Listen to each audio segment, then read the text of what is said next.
Welcome back, everybody, to another episode of the Progressive Democrats of Howard County podcast. This is episode 11. Good to see everybody again. Hello to my co-host, Hiruy. How you doing today, Hiruy? Hey, Jake, doing well. How about you? I'm doing well, thanks. I'm ready to knock out part 2 of our series here that we began last week, and that is a series of candidate interviews for HoCo4Us Slate candidates, which both you and I are a part of. And this is HoCo4Us is a slate for Democratic Central Committee in Howard County. Try to take back the Central Committee, put it in the hands of the grassroots, in the hands of the people and the voters. We've all taken the No Developer Donation campaign pledge, and we are taking turns interviewing. There's 17 of us candidates on the slate, so we're going around interviewing each one. So today, Hiruy and I are joined by 2 new great slate members, Liset Rajaratnam and Kiana Folk. And in case you missed episode 10, part 1 and 2, we interviewed slate members Drew Roth and Tanika Richardson. Hey, Jake, if I may, just to point out that I think the last two were the last 2 interviews. I thought they were really great. They showcased the caliber of the candidates on the HoCo4Us slate. And just as an intro for this next candidate, when you showed the pin, it reminded me she's the one who made the HoCo4Us pin for the slate, and so that's just as a major introduction. Wanted to mention that, and so that's Liset. Yes, yeah, absolutely. We are very grassroots, so we had these grassroots pins that Liset was nice enough to make. And speaking of HoCo4Us Slate material, happy to announce we just got our mailers printed. We are all No Developer Donation campaign pledge signers. This lit was paid for by grassroots donations from the people. So very happy to have these. We were using these on the doors earlier. And yes, without any further ado, we can get to our first interview here with Slate member Liset Rajaratnam. How you doing today, Liset? Hey, Jake. Very good. Thank you so much for the opportunity. Thank you. Yeah, no, thank you for running on the slate with us. So I guess before we get into anything, would you like to just sort of introduce yourself to the viewing audience, tell them a little bit about your background and why you're running? Yeah. So I was born in Cuba. Then from Cuba I went to Nicaragua. Because that's the way that Cuba had to, they start exporting doctors, engineers, and all that. So then in Nicaragua, I met the father of my 3 wonderful daughters. We got married, and then in the year of 2000, we came here to US because, he was American citizen already. And then since the year of 2000, I have lived in 3 different states. So in total, I have lived in Nicaragua, Cuba, United States, and I have lived in California, Oklahoma, and now in Maryland. So I have moved a lot, and that taught me a lot. But basically, because I'm running, because everywhere I'm going to be, no matter what, I am in Nicaragua or in Mexico or in Los Angeles, I'm going to be fighting for the people who has no voice, for the people who cannot be represented. And that's, I'm talking about my Latino community, but not only to my Latino community. I'm talking about immigrants, refugees. I'm talking about documented, undocumented. So grassroots, yes, I am a grassroots leader. I am a grassroots activist. And that's all I have been doing for all these years. And I learned that because I was born in the middle of Castro's revolution. So yes, I know what it is. I know the struggle. So, Lizette, there's no doubt that you're driven by the need to speak for the vulnerable. I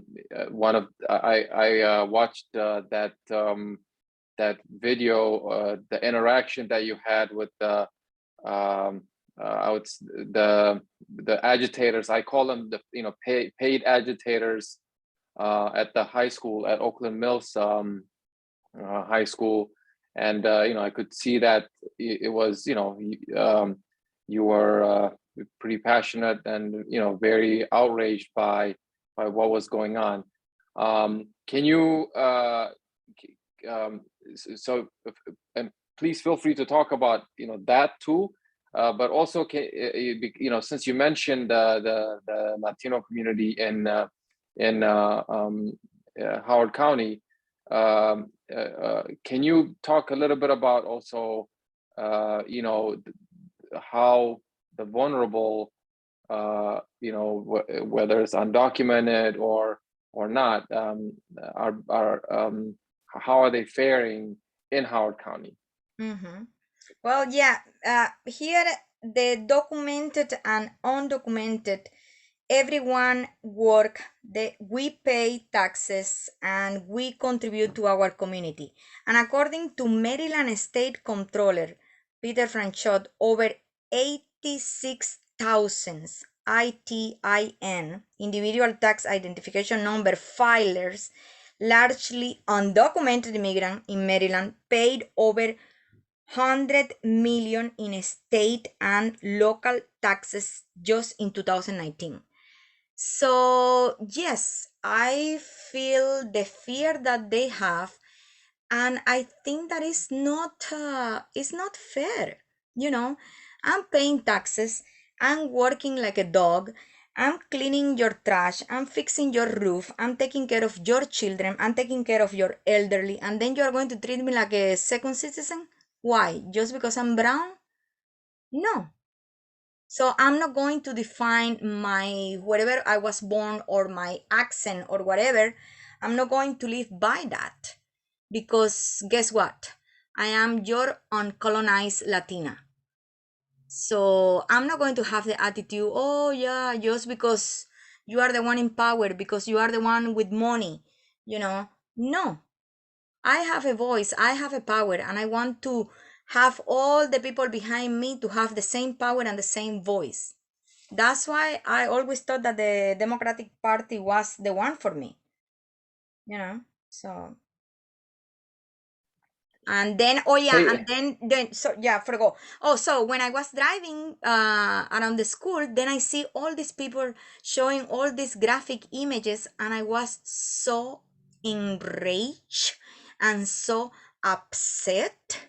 Like, why my students coming in their buses like at 7 a.m. in the morning, just looking to have a nice, peaceful beginning of the day, they have to be exposed to all those gore and graphic and horrible pictures. Why? What is the point of it? So yes, I went to park. Well, I was as soon as I was reaching on the side of the road, I lowered my window and I started shouting at them. Okay. And then there was the AP principal told me, oh, Lise, no, just calm down. It's not worth it. I go like, what do you mean it's not worth it? They are shouting. I'm going to shout at them back, because you need to fight fire with fire. These people don't understand. So then I went to park, came back with my phone, and then confronted them. Because if they think that they are going to be doing that in every school and they are not going to be confronted, they are wrong. Okay. They are bullies. Okay, you want a bully response? I'm going to give you a bully response. So yeah, I was there, and that's all. It's yeah, not a you said heroic act. I just feel the need to protect any student and every student. like if they were my children. That's all. Yeah, you certainly look. They looked very uncomfortable with when you were talking to them. So, Yeah. you know, I think that was good. I had one more related to you know how undocumented or documented, you know, that they're you know potentially could be treated as a second class citizens. Um, if you may recall, a couple of years ago, the county executive had a chance to cancel the ICE contract, and he declined. And one of the things that the activists who were engaged in that did was approach the central committee. And what my understanding of how that what happened there was the central committee at that time did not do anything, did not say anything. If you were in the central committee, if you had been in the central committee when someone reached, from the local activist community reached out and said, "We need your help," and the response from some of the other members was to decline to help, what would have been your reaction? Does that question make sense?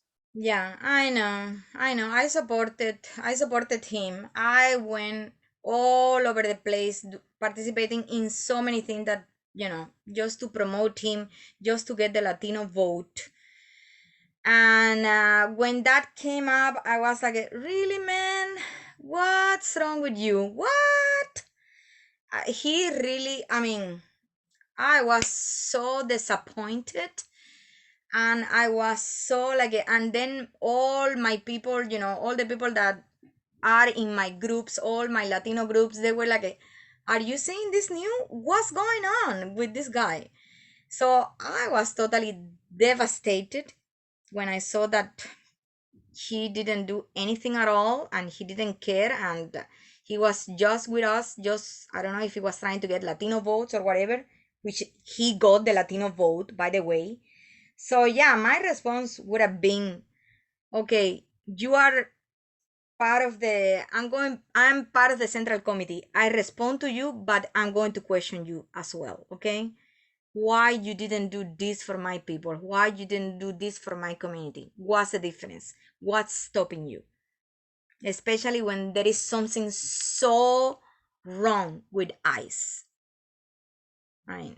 Yeah, no, absolutely. And I certainly wish you were on the central committee when that and I wish a lot of us were on the central committee when that all was going down. But real quick, I think this is the last question because we are trying to keep these interviews shorter. Lizette, I know that you are at least part-time special education teacher. Sorry if I'm not using the proper career title there, but special education educator in Howard County. So do you think that special education teachers are getting the proper assistance from the county and staff support, or do you think there are things that the county could be doing better? Oh, that's one of the things that I went the other day to the Board of Education to advocate for, the minorities, which are immigrants, Latinos, special ed. And let me tell you, I work with the Department of Special Ed that we are overworked, underpaid, but because we care about those kids, I really care much about my special students, and I do extra mile for my special student. I pay out of my pocket whatever I have to pay, just because I want to challenge and I want to have my class to be the best and I want my student to be the best. And yes, the county is not even close enough to whatever accommodations we need, not for the student, not for the support staff, not for the teachers, not for the paraeducators, not for the student assistant. Oh yeah, they are way back. Oh yeah. Yeah, no, and We don't have the support. Yes, totally.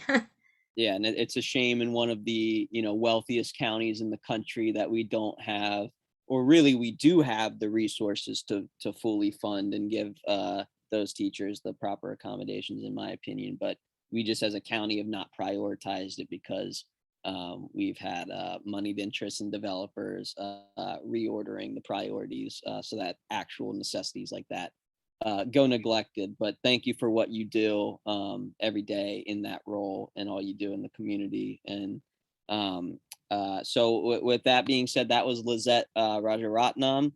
Please check her and the HoCo4Us Slate out, HoCo4Us.com. And with that, we're now going to